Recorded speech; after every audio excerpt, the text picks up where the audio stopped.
Dear friends, మన ఛానల్ని కొత్తగా చూసేవారి కోసం క్రియేట్ చేసినటువంటి వీడియో ఇది.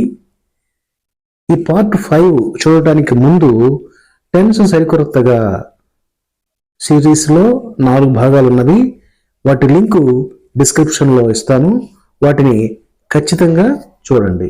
వాటిని చూసిన తర్వాతే ఇది మీకు అవగాహనలోకి వస్తుంది. ఏదైనా ఒక పని చేస్తున్నాను అని చెప్పేటటువంటి సందర్భంలో మొత్తం 4 విధాలుగా మనం మాట్లాడతాము. ప్రపంచంలో ఎవరు మాట్లాడినా ఇంతకుమించి ఏముంటుంది చెప్పండి. వాటిని జాగ్రత్తగా అవగాహన చేసుకుని ప్రాక్టీస్ చేయటం ప్రారంభించండి. ఇప్పుడు తమ్మునైల్లో రాసినటువంటి అంశాల గురించి చూద్దాం. వీటి గురించి అత్యంత విపులంగా గత వీడియోలలో చెప్పాను. జస్ట్ ఇది పునశ్చరణ మాత్రమే. ఒకటి యామ్ రీడింగ్. యామ్ రీడింగ్ అంటే చదువుతున్నాను అనే, కాకపోతే అక్కడ ఉన్నటువంటి హెల్పింగ్ వెర్బ్ని బట్టి అది ఏ సందర్భంలో వ్రాయబడింది అనే దాన్ని మనం అర్థం చేసుకోవాలి. ఇక్కడ యామ్ అంటే ప్రజెంట్ టెన్స్ని సూచిస్తుంది. అలాగే రీడ్ ప్లస్ సింగ్, రీడింగ్ అనేది కంటిన్యూస్ని సూచిస్తుంది. సో ఇది ప్రజెంట్ కంటిన్యూస్. ఇప్పుడు దానికి సబ్జెక్టు మరియు ఆబ్జెక్టు కలపండి. I am reading a book. నేను పుస్తకం చదువుతున్నాను.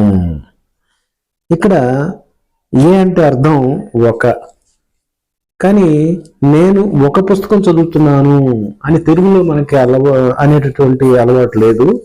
కానీ ఇంగ్లీష్ సంప్రదాయంలో ఖచ్చితంగా కౌంటబుల్ నౌన్కి ముందు ఆర్టికల్ అనేది ఖచ్చితంగా రావాలి. ఆ రూల్ ప్రకారం ఇక్కడ బుక్ అనేటటువంటి కౌంటబుల్ నౌన్కి ఆర్టికల్ ఏ వచ్చింది. ఇంగ్లీష్ సంప్రదాయంలో మాత్రమే మనకి ఇది కనిపిస్తూ ఉంది. I am reading a book. నేను పుస్తకం చదువుతున్నాను అని మన తెలుగులో అంటాం.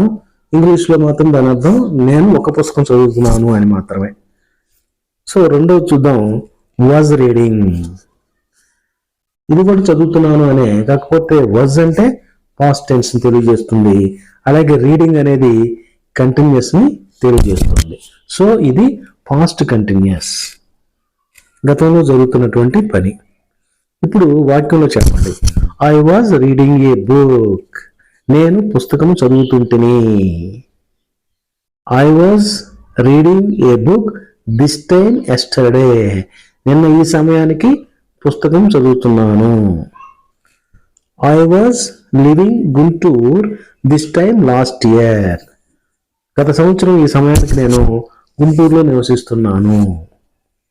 The phone rang while I was reading a book. నేను ఎప్పుడైతే పుస్తకం చదువుతున్నానో ఆ పుస్తకం చదువుతున్నప్పుడు ఫోన్ మోగింది.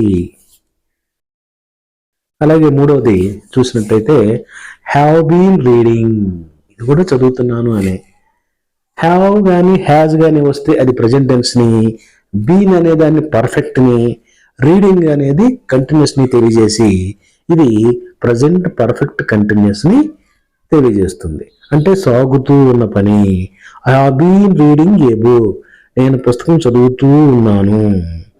I have been reading a book since 6 o'clock. 6 గంటల నుంచి నేను పుస్తకం చదువుతూ ఉన్నాను. I have been sleeping for 2 hours. 2 గంటల నుండి నేను నిద్రపోతూ ఉన్నాను. 4వ దాన్ని గమనించినట్టయితే హ్యాడ్ బీన్ రీడింగ్. హ్యాడ్ అనేది పాస్ట్ టెన్స్ ని, బీన్ అనేది పర్ఫెక్ట్ ని, రీడింగ్ అనేది కంటిన్యూస్ ని తెలియజేసి టోటల్గా ఇది పాస్ట్ పర్ఫెక్ట్ కంటిన్యూస్ అయింది. గతంలో నిర్ణీత సమయానికి జరుగుతున్న పని. I had been reading a book from 7 to 8 yesterday. నిన్న 7-8 మధ్య పుస్తకం చదువుతున్నాను. I had been reading a book for an hour before you came. నువ్వు రావడానికి ముందే 1 గంట పాటు చదివాను, పుస్తకం చదివాను. ఈ వీడియో పాత వారికి అంతగా ఉపయోగపడదు. కొత్తగా టచ్ చేసిన వాళ్ళు మాత్రం మన పాత వీడియోలను మాత్రం తప్పకుండా చూసి మీ అభిప్రాయాన్ని తెలియజేస్తారని ఆశిస్తున్నాను. నమస్తే.